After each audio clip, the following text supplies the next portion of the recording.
Hi hello friends, எல்லாருக்கும் வணக்கம். இன்னைக்கு நம்ம பார்க்க போகிற வீடியோ எதை பற்றினா, நேஷ்னல் ஃபயர் ப்ரொடெக்ஷன் அசோசியேஷன் ஒன்று இருக்குங்க. அதில் பார்த்தீங்கன்னா கிட்டத்தட்ட 300 கோடுக்கு மேலே இருக்குது. ஓகேங்களா? அதில் முக்கியமான ஒரு டாப் 10 இம்பார்ட்டன்ட் கோட்ஸ் தான் நம்ம பார்க்க போகிறோம் இந்த வீடியோவில். ஓகேங்களா?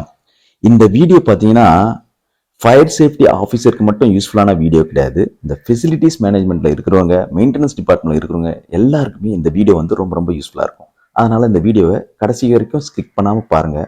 சின்ன வீடியோ தான். வாங்க வீடியோக்குள்ளே போகலாம்.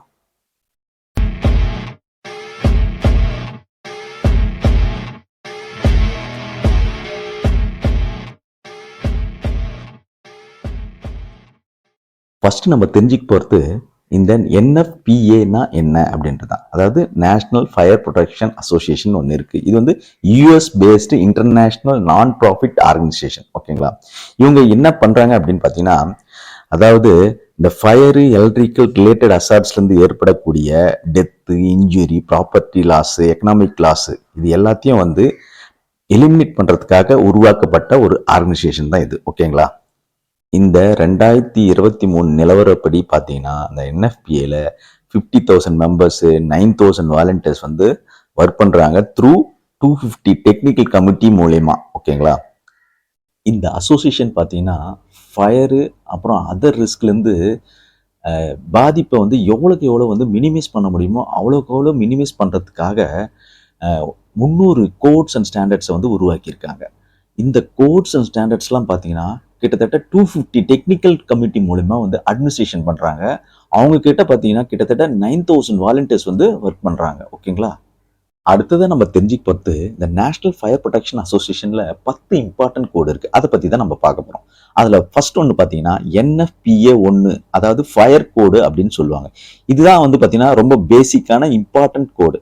இது பார்த்தீங்கன்னா ஃபயர் ப்ரொடெக்ஷனுக்கு தேவையான சேஃப்டி மெஷர் கைட்லைன்ஸை கொடுக்கும் இது. ஓகேங்களா? இது பார்த்தீங்கன்னா இந்த ஃபயர் கோட் ரெகுலேஷனுக்கு எல்லா ஜென்ரல் நீட்ஸும் இது கவர் பண்ணிடும். ஓகேங்களா? அது மட்டும் இல்லை, இது கிட்டத்தட்ட 130 அடிஷ்னல் NFPA கோட்ஸ் ஸ்டாண்டர்ட்ஸ்க்கான ரெஃபரன்ஸும் இது கொடுக்கும். ஸோ இதில் நல்ல எல்லா டீட்டெயிலும் இதில் இருக்கும். வேரியஸ் ஆஸ்பெக்ட்ஸ் எல்லாம் கவர் பண்ணியிருப்பாங்க. ஓகேங்களா? அது நீங்கள் புரிஞ்சுக்கணும். அடுத்ததான் நம்ம தெரிஞ்சுக்க போகிற முக்கியமான கோடு என்னன்னு பார்த்தீங்கன்னா NFPA 70, அதாவது எலக்ட்ரிக்கல் கோடுன்னு சொல்லுவாங்க. இது பார்த்தீங்கன்னா மோஸ்ட் இம்பார்ட்டன்ட் பேசிக் கிரிட்டிக்கல் கோடு. காரணம் என்னன்னா இது எலக்ட்ரிக்கல் சேஃப்டியை அட்ரஸ் பண்ணக்கூடிய ஒரு கோடு. ஓகேங்களா? இதுக்கு முன்னாடி பார்த்தது NFPA 1 பார்த்தீங்கன்னா ஃபயர் ப்ரொடெக்ஷனை அட்ரஸ் பண்ணது. ஓகேங்களா? ஸோ இந்த கோடு பார்த்தீங்கன்னா இந்த எலக்ட்ரிக்கல் டிசைன், இன்ஸ்டாலேஷன் அண்ட் இன்ஸ்பெக்ஷனுக்கு தேவையான சேஃப்டி மெஷர்ஸ் டீட்டெயில்ஸை கொடுக்கும் இது.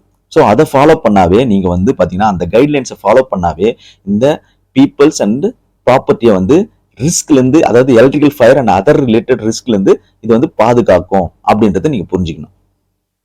அடுத்ததான் நம்ம தெரிஞ்சுக்க போகிறது NFPA 101 ஒரு முக்கியமான லைஃப் சேஃப்டி கோடு தான் நம்ம தெரிஞ்சுக்க போகிறோம். இது பார்த்தீங்கன்னா ஒரு பில்டிங்கில் ஒரு கன்ஸ்ட்ரக்ஷன் நடக்குதுன்னா அங்கே நிறைய அசார்ட்ஸ் இருக்கும், நிறைய சேஃப்டி ரிலேட்டட் இஷ்யூஸ்லாம் இருக்கும். ஸோ அதுலேருந்து ப்ரொடெக்ஷன் கொடுக்கறதுக்காக ஒரு கைட்லைன்ஸ் கொடுத்துருக்கும் இது. ஓகேங்களா? ஸோ அங்கே இருக்கிற ஒர்க் பண்ணுற மனுஷங்களுக்கு இது பாதுகாப்பு கொடுக்கறதுக்காக உருவாக்கப்பட்ட ஒரு கோடு. அதுதான் லைஃப் சேஃப்டி கோடு அப்படின்னு நம்ம சொல்கிறோம். இந்த NFPA 101 கோடு பார்த்தீங்கன்னா ஒரு முக்கியமான டாக்குமெண்ட்.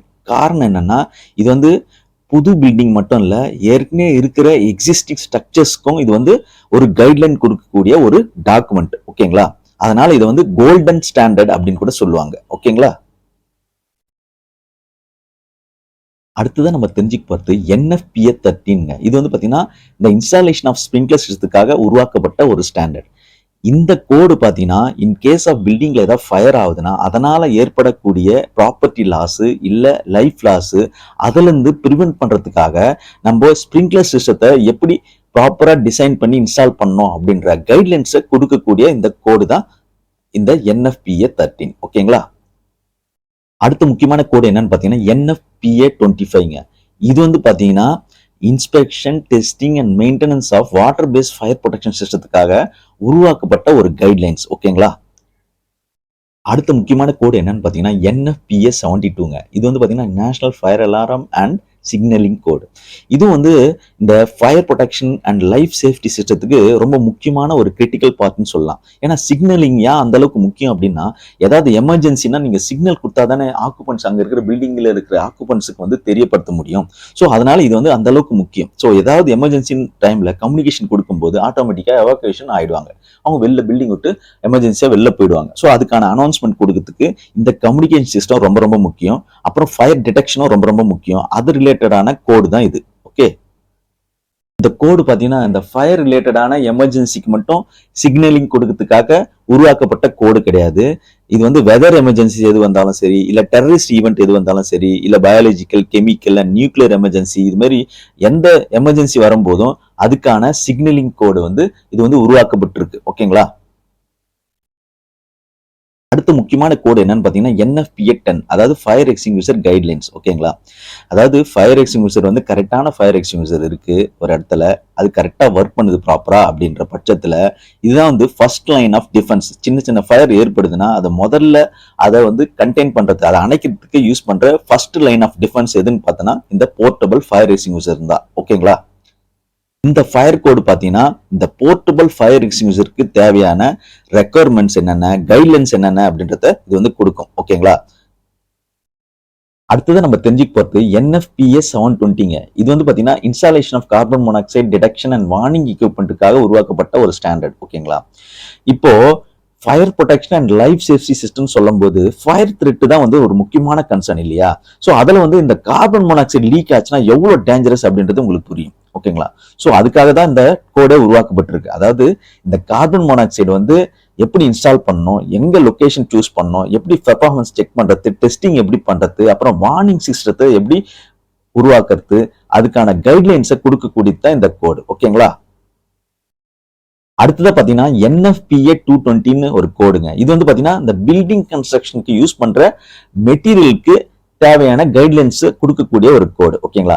இது வந்து பாத்தீங்கன்னா இப்போ ஒவ்வொரு கன்ஸ்ட்ரக்ஷன் பண்ணும்போது, பில்டிங் கன்ஸ்ட்ரக்ஷன் பண்ணும்போதும் பாத்தீங்கன்னா அதுல யூஸ் பண்ற மெட்டீரியல் வந்து பாத்தீங்கன்னா எந்த அளவுக்கு ஃபயர் வந்து ஆகக்கூடிய தன்மை இருக்கு அப்படின்றத இது வந்து கொடுக்கும். அந்த டீடைல்ஸ்லாம் இந்த கோட்லயே கொடுத்துருப்பாங்க. எந்தெந்த மெட்டீரியல் யூஸ் பண்ணா பெட்டர், ஃபயர் ப்ரொடெக்ஷன்ல இருந்து, அதாவது ஃபயர் ஆகக்கூடிய தன்மையில இருந்து குறைக்கிறதுக்காக எந்த பெஸ்டான மெட்டீரியல் யூஸ் பண்ணலாம் அப்படின்றதுக்காக இது கைட்லைன்ஸ் கொடுக்கக்கூடியது தான் இது. ஓகேங்களா? 10வது இம்பார்ட்டன்ட் ஃபயர் கோட் எதுன்னு பாத்தீங்கன்னா NFPA 1600ங்க. இது வந்து பாத்தீங்கன்னா standard and continuity emergency and crisis மேனேஜ்மெண்ட்டுக்கு கொடுக்கக்கூடிய கைட்லைன் கோடு. ஓகேங்களா? இந்த கோடு வந்து பாத்தீங்கன்னா கோடுன்னு சொல்றதை விட ஒரு ஸ்டாண்டர்ட்னு நம்ம சொல்லலாம். காரணம் என்னன்னு பாத்தீங்கன்னா இது வந்து பாத்தீங்கன்னா எனி டைப் ஆஃப் டிசாஸ்டரா இருக்கட்டும், அது வந்து வெதரால உருவாகலாம், இல்ல ஃபயர் டிசாஸ்டரா இருக்கலாம், இல்ல ஹியூமனால கூட ஒரு த்ரெட் வரலாம், இல்ல டெக்னாலஜிக்கல் ஈவெண்டால ஏற்படக்கூடிய எந்த பாதிப்பா இருந்தாலும், எந்த அசாடா இருந்தாலும், எந்த டிசாஸ்டரா இருந்தாலும் அதுல இருந்து மனுஷங்க, அதாவது ஹியூமன்ஸை அந்த பில்டிங்ல இருந்து ப்ரொடெக்ட் பண்றதுக்காக கொடுக்கப்பட்ட கைட்லைன்ஸ் தான் இது. ஓகேங்களா? இந்த கோடு பாத்தீங்கன்னா எமர்ஜென்சி மேனேஜ்மெண்ட்ல ஒர்க் பண்றவங்களுக்கோ இல்ல பிசினஸ் கண்டினியூட்டி இருக்குன்னு நினைக்கிறவங்களுக்கோ இது வந்து ரொம்ப ரொம்ப முக்கியமான கோடு. ஓகேங்களா? இந்த கோடு பாத்தீங்கன்னா ஒரு பிசினஸ்க்கு வந்து பாத்தீங்கன்னா ஒரு முக்கியமான ஒரு ஃப்ரேம் ஒர்க்கா நீங்க சொல்லலாம், இல்ல ஒரு பிளானான்னு கூட சொல்லலாம். ஒரு பிளானை நீங்க இது மூலியமா, இந்த கோடு மூலியமா நீங்க கிரியேட் பண்ணிடலாம் உங்க பில்டிங்க்கு, உங்க பிசினஸ்க்கு. அதாவது எந்த மாதிரியான டிசாஸ்டர் வந்தாலும் அதுல இருந்து எப்படி பாதுகாத்துக்கலாம் அப்படின்றதுக்காக உருவாக்கப்பட்டது தான் இந்த கோடு. ஓகேங்களா? அவ்வளவுதாங்க இந்த வீடியோ. இந்த வீடியோ உங்களுக்கு பிடிச்சிருந்ததுன்னா, யூஸ்ஃபுல்லா இருந்ததுன்னு நினைச்சீங்கன்னா லைக் பண்ணுங்க, உங்க ஃப்ரெண்ட்ஸ் கூட எல்லாம் ஷேர் பண்ணுங்க, சப்ஸ்கிரைப் பண்ண மறந்துடாதீங்க, கூடவே பெல் நோட்டிபிகேஷனும் தட்டி விட்டுருங்க. அப்பதான் நான் அடுத்தடுத்து போடுற வீடியோ உங்களுக்கு வந்து சேரும். நன்றி, வணக்கம்.